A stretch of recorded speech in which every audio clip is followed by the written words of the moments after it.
Olá, bem-vindo à Bíblia Católica.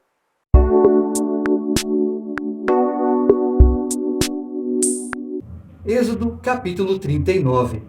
Com a púrpura, violeta e escarlate e o carmesim fizeram as vestimentas rituais para oficiar no santuário.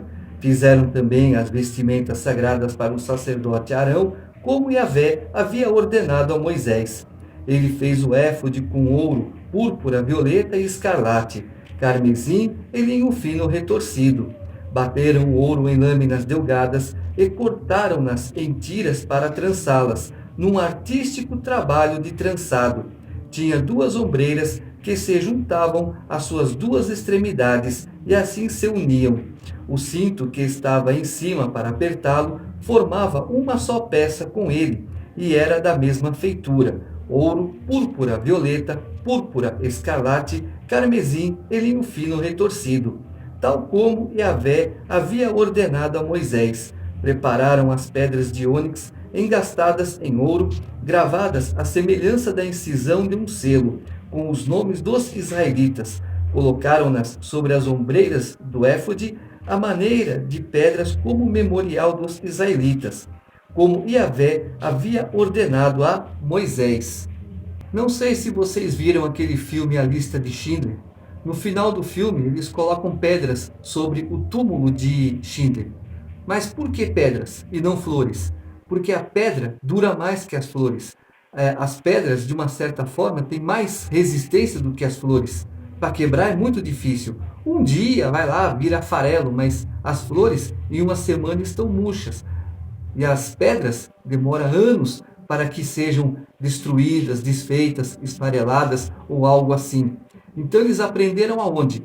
Com essas coisas que Deus ensinou. Olha, as pedras terão que ser assim, colocadas assim. E isso é o que? A pedra preciosa, ela é muito mais resistente, ela é muito mais forte. O diamante, por exemplo, ele é usado para cortar vidro, porque ele é muito mais resistente, mas ele vai se desgastando. Sim, que é um gasto mínimo, mas ele se desgasta, tá certo? Então, por isso que, às vezes, é melhor você dar uma pedra de presente, porque ela é duradoura, do que uma flor que dura uma semana e se acaba. Fez o peitoral, trabalho artístico trançado, da mesma feitura do éfode, de ouro, púrpura violeta, púrpura escarlate, carmesim e linho fino retorcido. Era quadrado e o fizeram dobrado em dois, com um palmo de comprimento e um de largura. Colocaram nele engastes de pedras dispostas em 4 filas, uma sardônica, um topázio e uma esmeralda para a primeira. A segunda fileira era de carbúnculo, safira e diamante. A terceira, uma ágata, um jacinto e uma ametista. A quarta era um berilo, um ônix e um jaspe. Estavam engastadas com engastes de ouro em suas guarnições. As pedras correspondiam aos nomes dos israelitas, 12 como os seus nomes. Estavam gravadas como um selo, cada qual com o seu nome, segundo as 12 tribos. Fizeram sobre o peitoral correntes trançadas como um cordão de ouro puro. Fizeram também 2 engastes de ouro e 2 argolas de ouro, e fixaram ambas as argolas nas 2 extremidades do peitoral. Passaram os 2 cordões de ouro pelas argolas dos extremos do peitoral. Fixaram as 2 pontas dos cordões nos engastes e os prenderam nas 2 ombreiras do éfode em sua parte dianteira. Fizeram 2 argolas de ouro que puseram nas 2 pontas do peitoral, na sua orla que atravessava o éfode por sua parte interior. Fizeram também outras 2 argolas de ouro que fixaram nas 2 ombreiras do éfode em sua parte inferior dianteira, perto da juntura, por cima do cinto do éfode.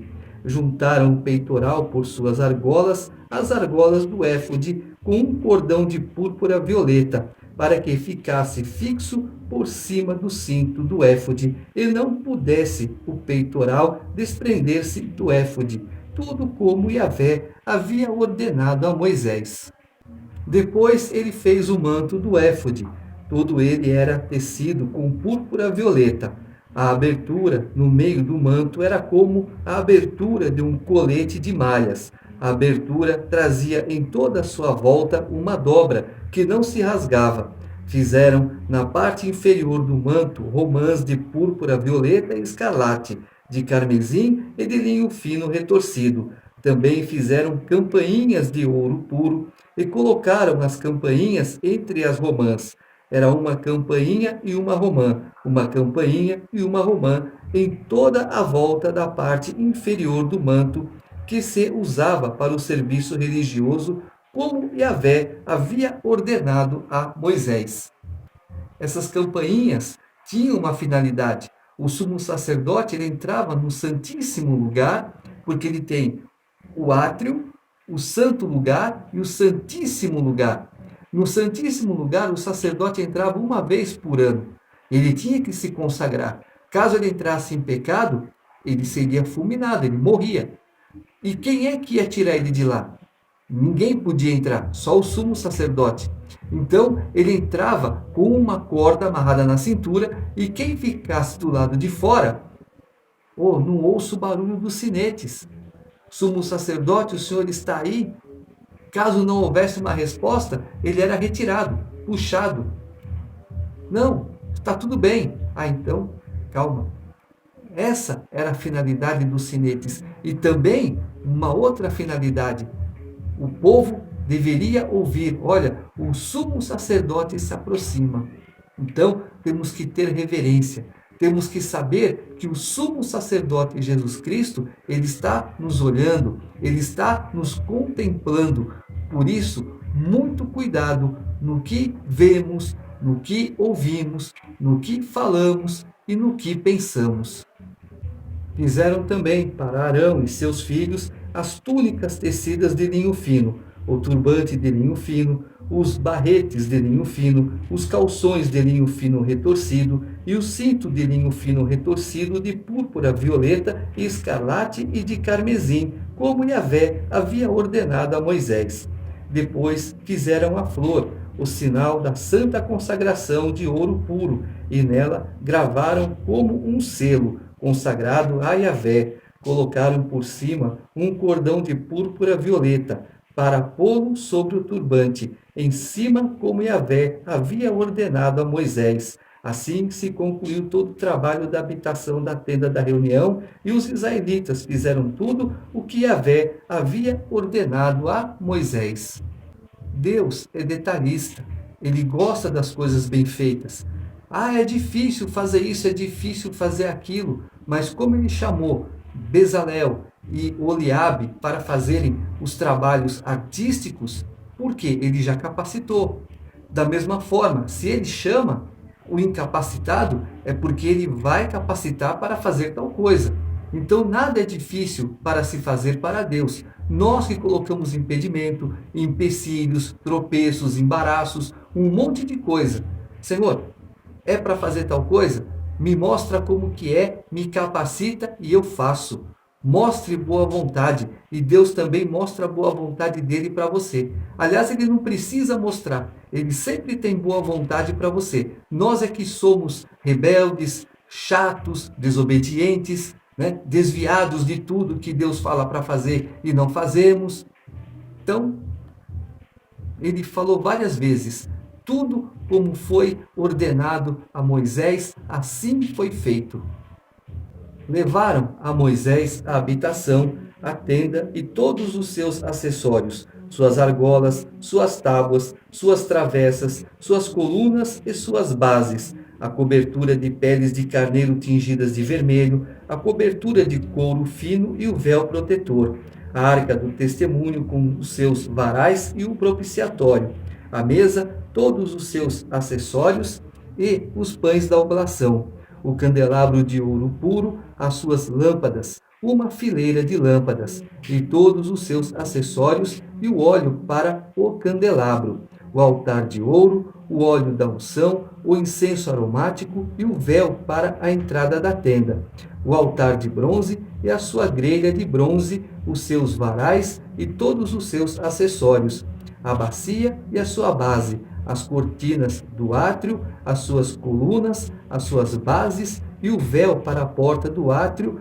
as suas cordas, as suas estacas e todos os acessórios para o serviço da habitação, para a tenda da reunião, as vestimentas litúrgicas para oficiar no santuário, as vestimentas sagradas para Arão, o sacerdote, e as vestimentas dos seus filhos para exercer o sacerdócio.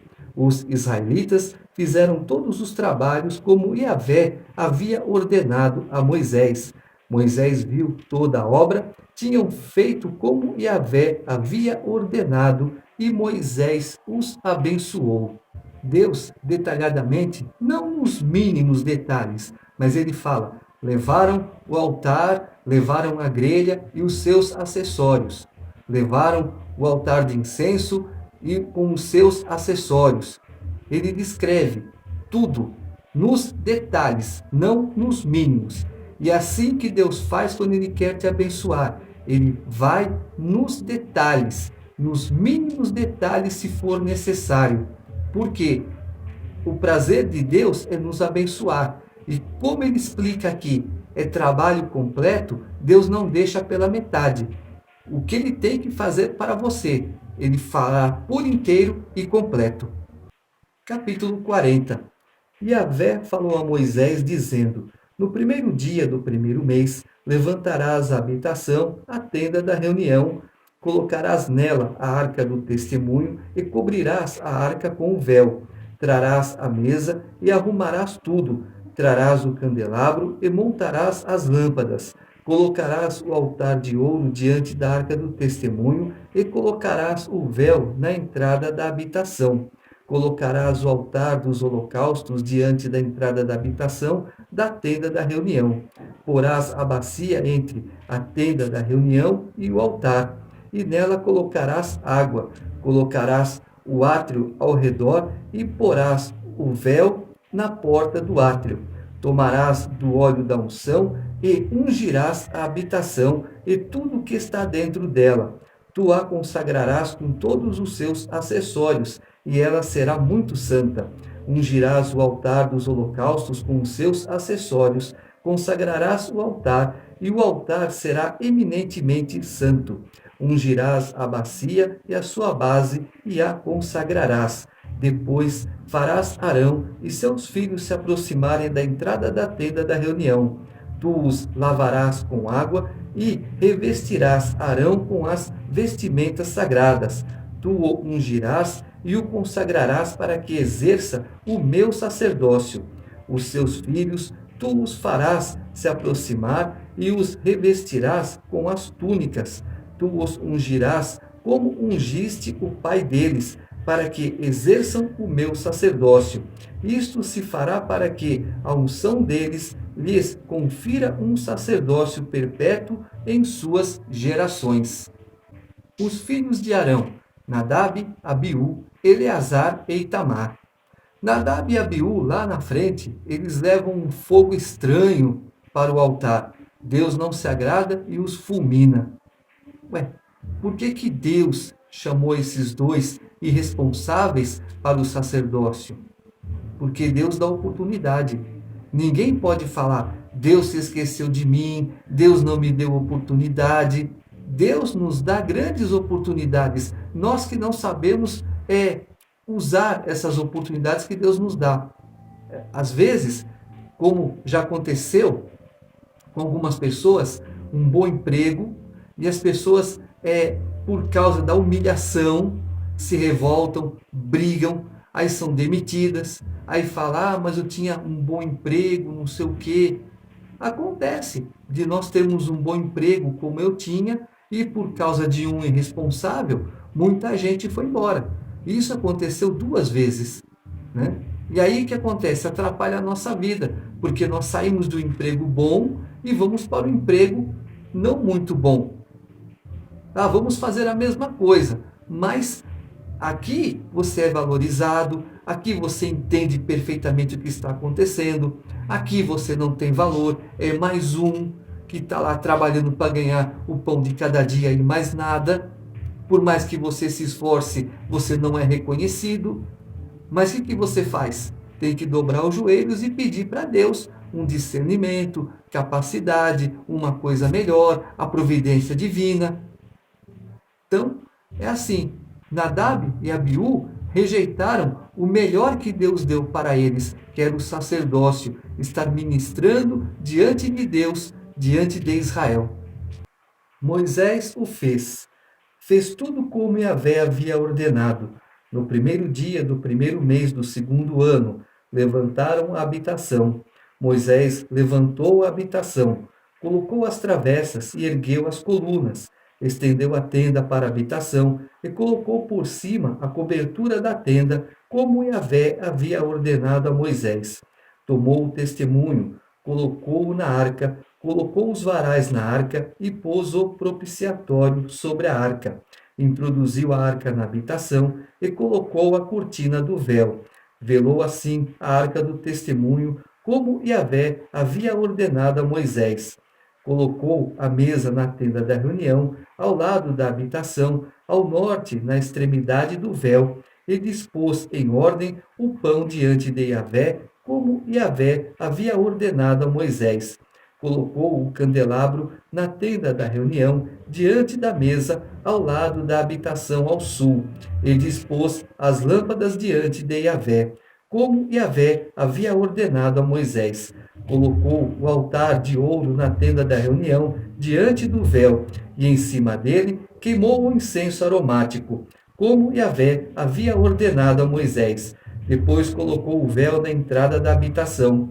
Colocou o altar dos holocaustos na entrada da habitação da tenda da reunião, e nele ofereceu o holocausto e a oblação, como Yahvé havia ordenado a Moisés. Colocou a bacia entre a tenda da reunião e o altar, e pôs nela água para as abluções, com a qual Moisés, Arão e os seus filhos lavavam as mãos e os pés, quando entravam na tenda da reunião ou se aproximavam do altar, lavavam-se como Yahvé havia ordenado a Moisés. Levantou o átrio ao redor da habitação e do altar, e colocou o véu na porta do átrio. Assim, Moisés terminou os trabalhos. A nuvem cobriu a tenda da reunião, e a glória de Yahvé encheu a habitação. Moisés não pôde entrar na tenda da reunião, porque a nuvem permanecia sobre ela, e a glória de Yahvé enchia a habitação. Em todas as etapas, quando a nuvem se levantava por cima da habitação, os israelitas punham-se em marcha, mas se a nuvem não se levantava, também eles não marchavam até que ela se levantasse, pois de dia a nuvem de Yahvé ficava sobre a habitação, e de noite havia dentro dela um fogo, aos olhos de toda a casa de Israel, durante todas as suas etapas. Moisés deixa bem claro, tudo foi feito conforme Deus ordenou a Moisés. Moisés fez tudo conforme Deus ordenou a ele. Nós temos que estar sempre de ouvidos atentos para as ordens do Senhor. O que Deus quer de nós? Para sabermos, em primeiro lugar, temos que ler a palavra dele, conhecer a palavra de Deus, conhecer a vontade de Deus, porque já falei que de Gênesis a Malaquias, Deus se revela, Deus ele quer se tornar conhecido. Ele é um Deus zeloso? Não. Ele é o Deus zeloso, ele é o Deus que tudo sabe, que tudo pode, que tudo vê, e todo poder, autoridade é dele. Então, devemos conhecer Deus, saber o que ele quer de nós e fazermos exatamente a vontade dele, como ele nos manda.